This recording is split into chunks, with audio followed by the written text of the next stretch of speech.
2022년 4월 8일 예비일 아침입니다. 함께 하신 모든 분들을 환영합니다. 기도하시고 이 시간을 시작하겠습니다. 아버지 하나님, 이번 한 주도 주의 선하심 가운데 우리가 오늘까지 살아왔습니다. 주께서 우리를 향하여 보여주시는 은혜들 언제나 우리가 잊지 않게 하여 주시옵소서. 우리가 하늘에 닿은 백성들이고 주의 선한 뜻 가운데 살아가야 하는 삶임을 우리가 기억하기를 원합니다. 하나님, 이 아침에 다시 주 앞에 구합니다. 우리에게 보여주시고 알게 하여 주시옵소서. 이 땅에서 살아가는 우리의 삶이 얼마나 연약한지, 그리고 매일 우리가 얼마나 많이 실패하는지 주께서 잘 아십니다. 주의 선하심을 맛보며 그 가운데 용기 얻고 살아가길 원하오니 이 아침 다시 한번 세미한 음성으로 우리를 깨우시고 그렇게 또 하루 살아갈 힘을 우리에게 허락하여 주시옵소서. 오늘은 이번 한 주 동안 나눴던 말씀들을 다시 한번 되새기고 정리하는 시간을 갖기를 원합니다. 주께서 우리에게 알게 하기를 원하셨던 그 모든 진리들이 우리 가운데 남겨질 수 있도록 이 시간 역사하여 주시옵소서. 거룩하신 예수 그리스도의 이름으로 기도합니다. 아멘. 1667년 영국의 존 밀턴은 성경을 모티브로 한 장편의 서사시인 신라권을 발표했습니다. 이 작품은 단테의 신곡과 함께 기독교적 세계관 아래 쓰여진 가장 훌륭한 문학적 성취로 사람들에게 인정되어지고 있습니다. 이 밀턴의 신라권이 또 흥미로운 점은 그의 작품이 다른 창작물에도 영향을 주었다는 것입니다. 요제프 하이든이 작곡한 오라토리오 천지창조의 대부분의 가사는 성경 본문을 직접 인용하였지만은 이 오라토리의 가사를 쓴 폰 슈비텐 남작은 밀턴의 신라권에서 많은 부분 영감을 받아 이 가사를 쓰게 되었더라고 훗날 이야기하였습니다. 우리에게 비교적 친숙한 이 두 가지의 작품 외에도 세상에 많은 창작물들이 성경 창세기 3장의 사건을 다루고 있습니다. 그만큼 우리의 처음 조상이 경험했던 이 사건은 인류에게 매우 중요한 사건이 되었으며 오늘날에도 우리의 삶에 그 일이 여전히 영향을 미치고 있음을 우리는 알게 됩니다. 이러한 생각을 그리스도인들은 한 번쯤 해보았을 것입니다. 만약에 우리의 처음 조상이 실패하지 않았더라면, 지나온 역사에 대하여 만약이란 전제는 존재하지 않는다고 많은 사람들이 이야기하지만 그리스도인들은 창세기 3장의 말씀을 떠올릴 때마다 이러한 생각을 할지도 모릅니다. 우리의 첫 조상들이 선택한 결과로 말미암아 오늘 우리의 삶에도 그 흔적들이 남아 있습니다.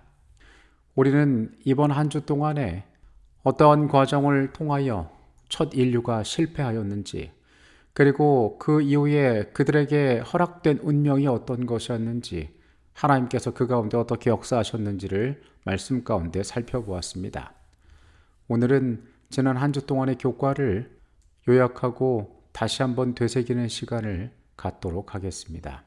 창세기 2장 16절과 17절에서 하나님께서는 그들에게 선언하십니다. 여호와 하나님이 그 사람에게 명하여 이르시되 동산 각종 나무의 열매는 내가 임의로 먹되 선악을 알게 하는 나무의 열매는 먹지 말라. 내가 먹는 날에는 반드시 죽으리라 하시니라.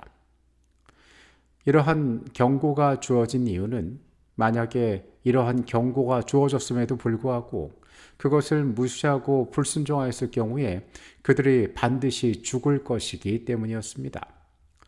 만약에 그들이 이 경고를 무시하고 불순종하게 되어서 죄인이 된다면 그들에게 영원한 생명을 줄 수 있는 생명나무에 접근할 수 없게 될 것이었습니다. 그리고 그들은 그 생명나무의 열매를 먹지 못하게 되는 것은 물론이고 그들이 거처하던 그 에덴에서 쫓겨나게 될 것이었습니다. 이 내용이 실제로 벌어졌고 그 과정을 묘사하고 있는 것이 창세기 3장의 내용입니다. 우리는 처음 지어진 인류가 하나님과의 완전한 관계 속에 거하다가 유혹에 넘어가고 실패하여서 그 약속대로 그들이 많은 것들을 상실하게 되는 과정을 3장에서 살펴봅니다. 창세기 3장 1절은 뱀이라는 단어로 시작됩니다. 그런데 뱀은 여호와 하나님이 지으신 들짐승 중에 가장 간교하니라. 뱀이 여자에게 물어 이르되 하나님이 참으로 너희에게 동산 모든 나무의 열매를 먹지 말라 하시더냐. 뱀은 아름다운 짐승이었습니다. 그리고 이 뱀을 성경에서는 거짓의 아비가 그것으로 변하였다라고 이야기하고 있습니다. 창세기 3장에 등장하는 이 동물은 인류를 악으로 빠뜨리는 데 있어서 중요한 매개체의 역할을 담당합니다. 성경은 이 뱀의 정체를 나타내고 있는데 이 뱀은 곧 마귀였습니다. 이 기만적인 존재, 매우 교활한 방법으로 사람에게 다가와서 그 자신의 실체를 선명하게 드러내기보다는 자신도 하나님을 섬기는 자처럼 매우 교묘한 언어로 우리의 첫 조상에게 다가왔던 것입니다. 뱀의 유혹은 사람에게 치명적인 것이었습니다. 3절부터 5절까지에는 이런 말씀이 나옵니다. 동산 중앙에 있는 나무의 열매는 하나님의 말씀에 너희는 먹지도 말고 만지지도 말라. 너희가 죽을까 하노라 하셨느니라. 뱀이 여자에게 이르되 너희가 결코 죽지 아니하리라. 너희가 그것을 먹는 날에는 너희 눈이 밝아져 하나님과 같이 되어 선악을 알 줄 하나님이 아심이니라. 뱀은 기만적인 언어로 인류를 설득합니다. 그가 여기에서 말하는 것은 매우 논리적이고 더 많은 진리를 알고 있는 것처럼 이야기했지만 실상 그것은 거짓이었습니다. 뱀은 정면으로 하나님의 경고에 반박합니다. 너희가 결코 죽지 아니하리라. 그리고 더 나아가서 그것을 먹었을 때에 너희의 눈이 밝아져 하나님과 같이 되는 것을 하나님께서 싫어하셔서 너희로 하여금 이것을 금지하셨다라고 이야기합니다. 하나님이란 분의 진심을 의심하게 하는, 그리고 이 약속을 왜곡하는 거짓이 이 달콤한 말 가운데 치명적으로 숨어 있었던 것입니다. 그리고 이것에 인류는 실패하게 됩니다. 여자가 먼저 그 열매를 먹고 그 남편과 함께 나눠 먹음으로써 그들은 하나님의 경고를 무시하고 죄에 빠지게 됩니다. 그들이 처음 겪은 것은 부끄러움이었습니다. 그들에게 의의 옷이 사라졌습니다. 그리하여서 그들은 하나님이 주신 것이 아니라 그들 스스로 만든 옷으로 그들을 가리우게 되었습니다. 그때 그곳에 여호와 하나님께서 그들을 찾아오십니다. 그들이 그날 바람이 불 때 동산에 거하시는 여호와 하나님의 소리를 듣고 아담과 그의 아내가 여호와 하나님의 낯을 피하여 동산 나무에 숨은지라. 여호와 하나님이 아담을 부르시며 그에게 이르시되 내가 어디 있느냐. 그날 하나님께서 그들을 찾아오신 것은 다른 여느 때와 크게 다른 것이 아니었습니다. 그들은 죄가 없을 때에 하나님과 동산에서 교통하던 존재들이었습니다. 그런데 그날 그들은 숨기를 원하였습니다. 하나님을 만나기를 두려워하였습니다. 왜냐하면 그들이 벌거벗은 것을 알고 있었기 때문이었습니다. 하나님께서는 그들의 타락을 아셨습니다. 그들의 실패를 알고 계셨습니다. 그러나 그들을 부르십니다. 내가 어디 있느냐고 그들을 부르십니다. 하나님께서는 그들 가운데 기회를 허락하기를 원하셨습니다.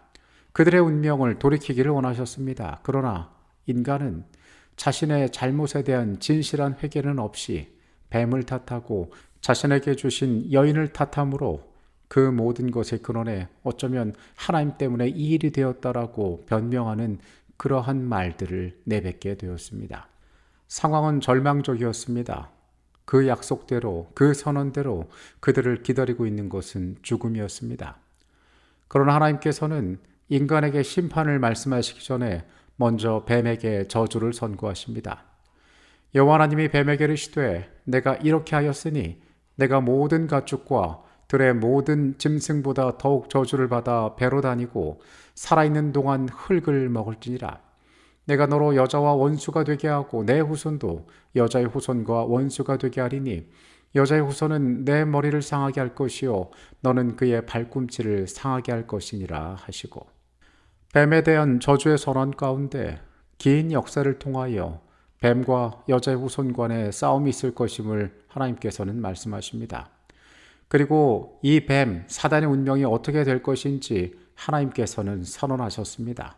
사단은 결국 패배할 것이라고 하나님께서 선고하셨던 것입니다.